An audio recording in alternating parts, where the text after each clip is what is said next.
اعوذ باللہ من الشیطان الرجیم، بسم اللہ الرحمن الرحیم۔ آج ترجمۃ القرآن کی کلاس کے پہلے حصہ گرامر میں آج ہم تجوید کے چند بنیادی قواعد جو ہیں ان کو پڑھیں گے۔ جس طرح ہم نے گرامر میں سیکھا کہ عربی لغت میں جو گرامر ہے اس کے بنیادی طور پر دو حصے ہیں، ایک صرف ہے اور دوسرا نحو ہے۔ اس کے ہم نے چند بنیادی قواعد، اصول و ضوابط جو ہیں وہ مختلف کلاسز میں ان کو سیکھا۔ آج ہم علم تجوید وہ علم ہے، وہ فن ہے، اور علوم شرعیہ میں یہ ایک اسپیسیفک سبجیکٹ ہے جس میں قرآن مجید کو صحیح ادائیگی، تلفظ اور مخارج کے ساتھ پڑھنا جو ہے وہ سکھایا جاتا ہے۔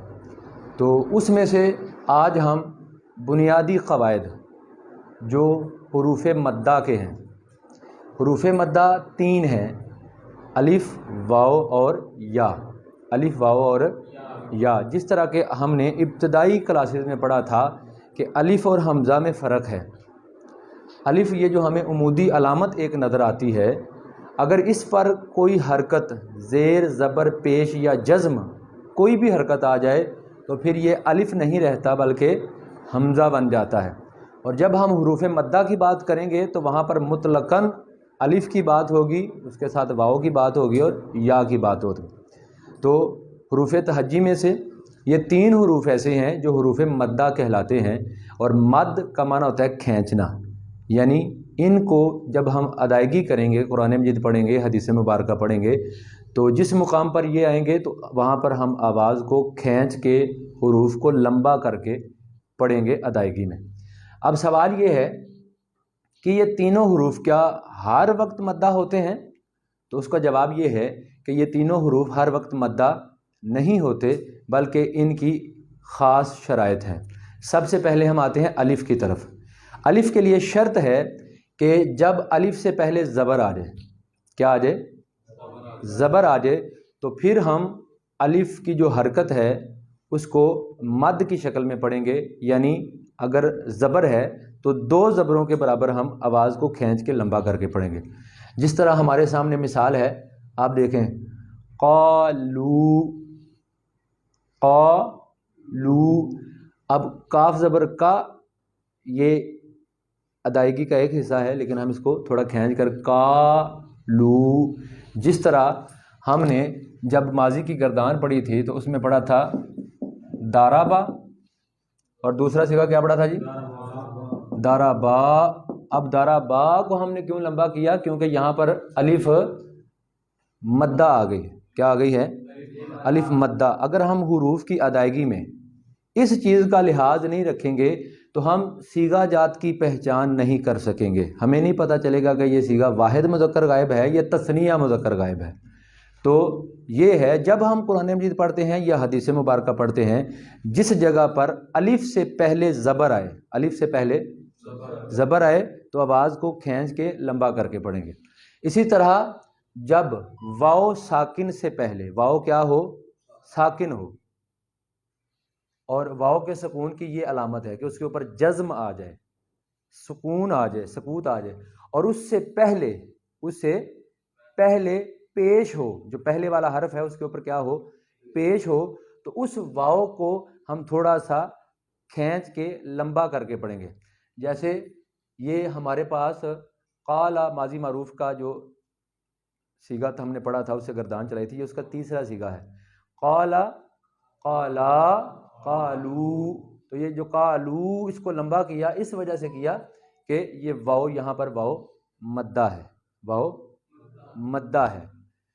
اس کے بعد جو یا ہے، یہ بھی جب یا ساکن ہو اور اس سے پہلے زیر آ جائے، کیا آ جائے؟ زیر آ جائے، تو اس کو بھی ہم کھینچ کے تھوڑا لمبا کر کے پڑھتے ہیں۔ تو اس وقت جب یا سے پہلے زیر آ جائے تو اس یا کو یا مدہ کہتے ہیں۔ جیسے ہمارے پاس ایک مثال ہے، مسلمین، مسلمین، تو یا ساکن ہے، اس کے اوپر جزم ہے اور اس سے پہلے زیر ہے، کسرہ ہے، تو لہٰذا اس کو ہم تھوڑا سا کھینچ کے لمبا کر کے پڑھیں گے۔ تو یہ ہمارے پاس 3 حروف ہیں۔ حروف مدہ کتنے ہیں جی؟ شاباش، کتنے ہیں؟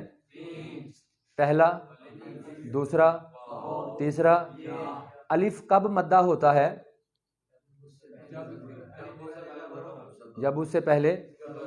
واؤ کب مدہ ہوتا ہے؟ نہیں، اس سے پہلے نہیں، جب واؤ ساکن ہو اور اس سے پہلے پیش آ جائے تو پھر کیا ہوگا؟ واؤ مدہ ہوگا. یا کب مدہ ہوتا ہے؟ یا ساکن سے پہلے زیر آ جائے تو اس یا کو ہم یائے مدہ کہتے ہیں. حاضرین محترم، جس طرح ہم نے عربی گرامر میں چند چیزیں پڑھی، آپ دیکھیں حرکات کے بدلنے سے صیغہ بدل جاتا ہے، لفظ بدل جاتا ہے. جب صیغہ اور لفظ بدلتا ہے تو معنی اور مفہوم بدل جاتا ہے. جس طرح ہم نے یہاں ہمارے سامنے مثال لکھی ہوئی ہے، دارابا دارابا دارابو. اگر ہم دارابا دارابا دارابو کر دیں گے تو صیغہ ہی بدل جائے گا. صیغہ بدلا تو معنی بدل گیا. جس طرح زیر زبر کی حرکت کے ساتھ معنی بدلتا ہے، اسی طرح الفاظ کو پر اور باریک، پر کہتے ہیں موٹا کر کے پڑھنا، آواز کو اوپر اٹھا کے باریک کر کے پڑھنا، اس کے لیے پر. اسی طرح باریک اور پر کرنے سے الفاظ کی جو شکل ہے، حیت ہے، وہ بدل جاتی ہے اور ان کا مفہوم بدل جاتا ہے. جس طرح ہم نے کل بھی شاید یہ مثال ڈسکس کی تھی کہ فرمایا قل کہہ دیجئے، قل کہہ دیجئے. اب یہاں پر کاف جو ہے یہ پر ہے، باروک ہے، دو نقطیہ ہے، موٹا ہے. قل هو اللہ احد، کہہ دیجئے کہ وہ اللہ ایک ہے. اور اگر ہم یہاں پر کاف باریک پڑھیں گے تو اس کا ہم نے معنی پڑھا تھا کل، یہ بھی امر کا صیغہ ہے، اس کا معنی ہے کھا جاؤ. کل کھا جاؤ اللہ ایک ہے. ٹھیک ہے، تو کتنا معنی بدل گیا. تو یہ تجوید کے جہاں ہمیں صرف نحو کی ضرورت ہوتی ہے، اسی طرح قرآن مجید کو صحیح تلفظ مخارج کے ساتھ پڑھنے کے لیے تجوید کے قواعد کی بھی ضرورت ہوتی ہے. تو انشاءاللہ یہ بھی ہمارے جو ہیں چند قواعد ہم ساتھ سیکھنے کی کوشش کریں گے. یہاں پر ایک حدیث مبارکہ آپ سن لیں، اس سے ہمیں اس فن کی، اس علم کی اور اس سبجیکٹ کی جو ہے اہمیت وہ واضح ہو جائے گی. حضور نبی اکرم صلی اللہ علیہ وسلم نے فرمایا رب قارئ للقرآن والقرآن یلعنہ. فرمایا بہت سے قرآن کے قاری ایسے ہیں کہ جب وہ قرآن کی تلاوت کرتے ہیں تو قرآن ان پر لعنت بھیجتا ہے. قرآن ان پر لعنت بھیجتا ہے. کیوں؟ وہ قرآن کو اتنے بدے انداز میں پڑھتے ہیں اور اتنے آپ سمجھے کہ عام انداز میں پڑھتے ہیں کہ اس سے قرآن کی حیت، اس کے حروف کی ادائیگی، اس کے معانی اور مفاہیم میں تبدیلی واقع ہو جاتی ہے. اور بعض اوقات تو ایسی تبدیلی واقع ہوتی ہے کہ جو ہے وہ معنی کفر تک چلا جاتا ہے. تو لہٰذا جہاں صرف و نحو کا جاننا ضروری ہے، وہاں تجوید کی بعض ابحاث کا بھی ہر انسان کو پتہ ہونا چاہیے. تو اب ہم آتے ہیں ترجمہ کی طرف. بسم اللہ الرحمن الرحیم. جیسا کہ آج کی کلاس کے پہلے حصے میں ہم نے تجوید کے چند بنیادی قواعد، جن میں سے حروف مدہ الف، واو اور یا کے حوالے سے پڑھا اور ان کی ادائیگی کے حوالے سے ہم نے سیکھا، اور پھر الحمدللہ اس کے حوالے سے ہم نے قرآن مجید میں سے مختلف مثالیں جو ان کو عملی مشق کے طور پر ہم نے نکالا. آج ہم ترجمۃ القرآن کی اس کلاس میں سورہ البقرہ کی آیت نمبر 36، 37 اور 38 ان 3 آیات کا جو ہے وہ ترجمہ سیکھیں گے. تو ہم پہلے آتے ہیں الفاظ کو سمجھتے ہیں، پھر اس کے بعد ترجمے کی طرف آتے ہیں. پہلا لفظ ہے اذلہ. اذلہ کا معنی ہوتا ہے پھسلانا، بہکانا. ہما ہم نے ضمائر کل پڑھی تھی، ہما وہ دونوں. تو چونکہ یہاں پر مفعول ہے تو ضمیر مفعول ہے. کس نے بہکایا، کس نے پھسلایا؟ الشیطان، شیطان نے پھسلایا. تو بندہ جس مقام پر کھڑا ہو وہاں سے پھسلے تو اس مقام سے ہٹ جاتا ہے. تو پھسلایا کس سے؟ انہا، اس مقام سے جس مقام پر رب کریم نے ان کو فائز کیا تھا، جس جگہ پر فائز کیا تھا. فاخراجا، یہ اردو کا لفظ ہے. کلاس سے کسی اسٹوڈنٹ کو جب ہم خارج کر دیتے ہیں، اس کا نام خارج ہو گیا. اسی سے فعل ماضی معروف کا پہلا صیغہ ہے صیغہ واحد مذکر غائب، اخراجا. پس اس نے نکال دیا، اس نے نکال دیا. فاعل یہاں پر اللہ کی ذات ہے. نکال دیا کن کو؟ ہما، ان دونوں کو. بات کس کی ہو رہی ہے؟ حضرت آدم علیہ السلام اور حضرت اماں حوا علیہ السلام، ان دونوں ہستیوں کی بات ہو رہی ہے. تو رب کریم نے اس مقام سے آپ کو وہاں سے نکال دیا. فاخراجا، پس نکال دیا، ہما ان کو، مم ما، یہ مما جو ہے یہ اصل میں عربی لغت میں یہ دو حروف ہیں، ان کو ملا کر یہ مما بنتا ہے۔ یہ اصل میں ہے من ما، من ما۔ جہاں پر بھی قرآن مجید میں عربی لغت میں حدیث مبارکہ میں یہ لفظ آئے گا تو یہ ہوتا ہے من ما، اس کا معنی ہوتا ہے اس میں سے یا اس سے۔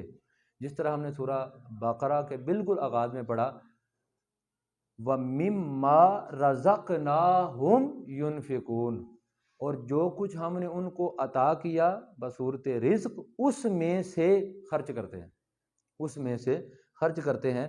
تو یہ اسی معنی میں جہاں پر بھی قرآن مجید میں آئے گا تو اس سے یا اس میں سے، تو رب کریم نے ان دونوں کو نکال دیا اس میں سے۔ کل ہم نے کانا کی گردان پڑھی تھی، کانا، کانا، کانو، تو یہ کانا تثنیہ کا صیغہ آ گیا۔ تو کانا کا ہم نے معنی پڑھا تھا کبھی ہے ہوتا ہے اور کبھی تھے، تو کانا وہ دونوں تھے، مما اس میں سے جس مقام میں وہ تھے، فی ہی جس میں، اب اس جگہ اور مقام کی بات آ گئی۔ پھر یہاں تک ہوا، پھر فرمایا وَقُلْنَا، اور ہم نے کہا، کالا جمع متکلم کا صیغہ ہے، قلنا ہم نے کہا۔ اگر ہوتا قلتو تو کیا معنی آنا تھا؟ میں نے کہا، تو قلنا ہم نے کہا۔ کیا کہا؟ فعل امر کا صیغہ ہے جمع مذکر حاضر کا، اہبتو، تم اتر جاؤ، اس حال میں کہ بعضکم، تم میں سے بعض۔ اس مقام سے دو افراد کو رب کریم نے ذکر ہوا کہ وہاں سے نکالا۔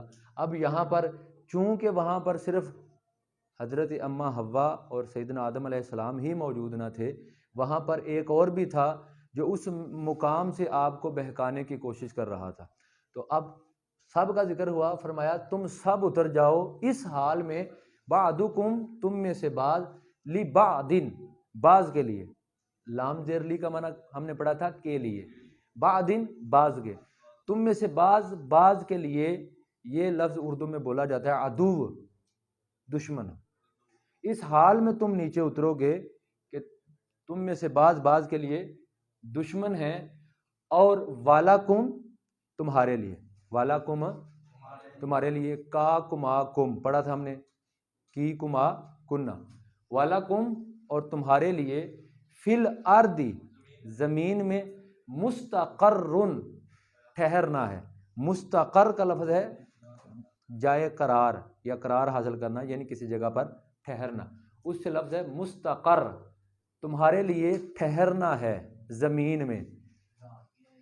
وَمَتَاعٌ اور نفع کا حاصل کرنا ہے، جس طرح ہم اردو میں پڑھتے ہیں مال و متاع، مال و متاع، تو متاع نفع کے معنی میں، وَمَتَاعٌ اور تمہارے لیے زمین میں، دنیا میں ایک جس طرح ٹھہرنا ہے اسی طرح نفع ہے، اور یہ ہمیشہ کے لیے نہیں ہے بلکہ الہین، ایک خاص مدت کے لیے، کسی کے لیے وہ مدت ایک دن کی ہے، کسی کے لیے سال کی، اور یہ اسی طرح مختلف ہی ہے۔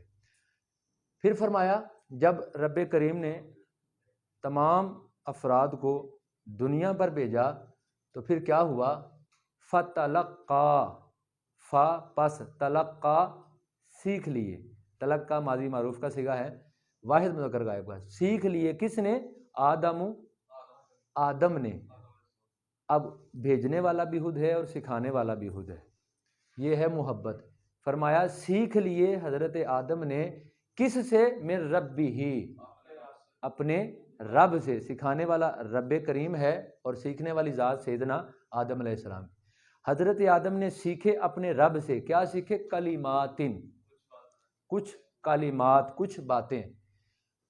فا پہلے سکھایا، پھر جب سیدنا آدم علیہ السلام کی عجز و انکساری کے ساتھ ان کلمات کی ادائیگی فرمائی، فتابا پس توبہ قبول کر لی، پس توبہ قبول کر لی، علیہ اس امر پر، ان کلمات کی ادائیگی پر جو رب کریم نے سکھائے تھے، انہو بے شک وہ، اس نے توبہ کیوں قبول فرمائی؟ بے شک وہ، ہوا وہی، اب ہو کا معنی بھی وہ ہے اور ہوا کا معنی بھی وہ ہے، اور عربی لغت کا قاعدہ یہ ہے کہ اگر کسی لفظ کا یا کسی معنی کا یا کسی جملے کا تکرار آئے تو وہ تاکید کا معنی دیتا ہے، اس سے بات میں تاکید اور وزن پیدا ہوتا ہے.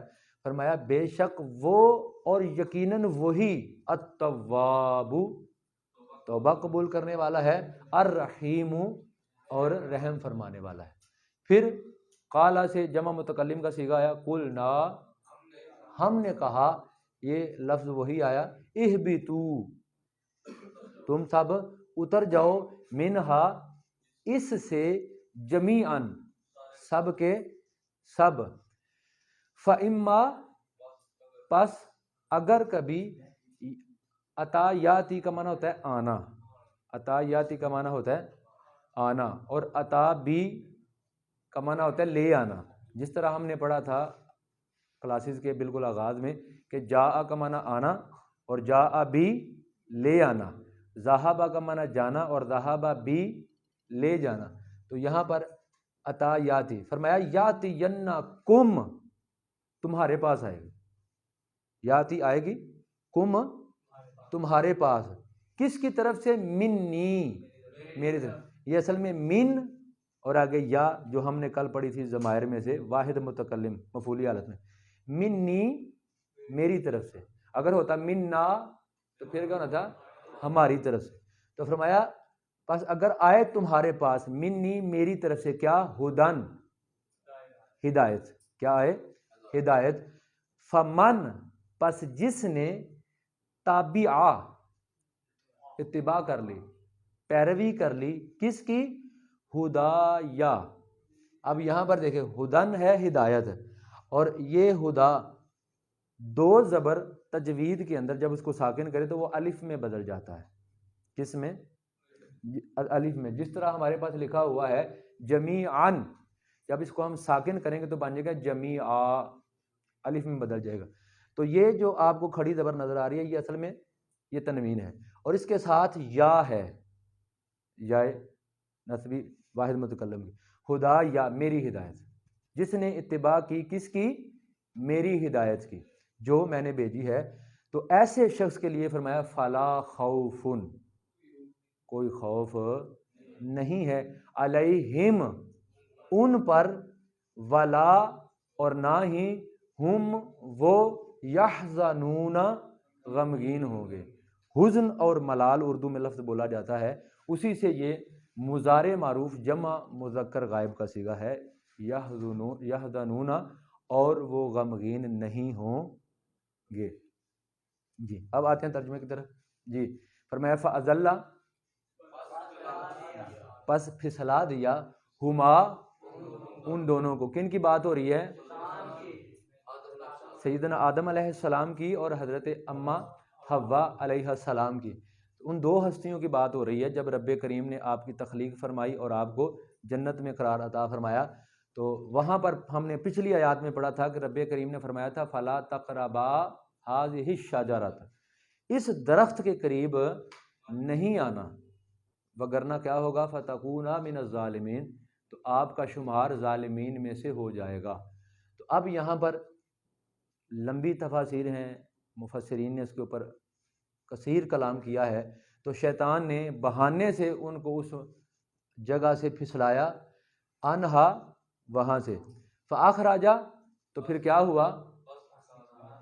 رب کریم نے نکال دیا، ہما ان دونوں کو، مما اس مقام اور اس جگہ سے، کانا وہ تھے، فی ہی جس میں، وقلنا اور ہم نے کہا، اہبتو تم سب اتر جاؤ، بعضکم لبعض تم اتر جاؤ اس حال میں کہ تم اب بعض میں سے بعض کے لیے ہو جاؤ گے عدوٌ دشمن، وَلَکُمْ اور تمہارے لیے، فی الارض زمین میں، دنیا میں، مستقرٌ ٹھہرنا ہے، ومتاع اور نفع اٹھانا ہے، الی حین ایک خاص مدت کے لیے.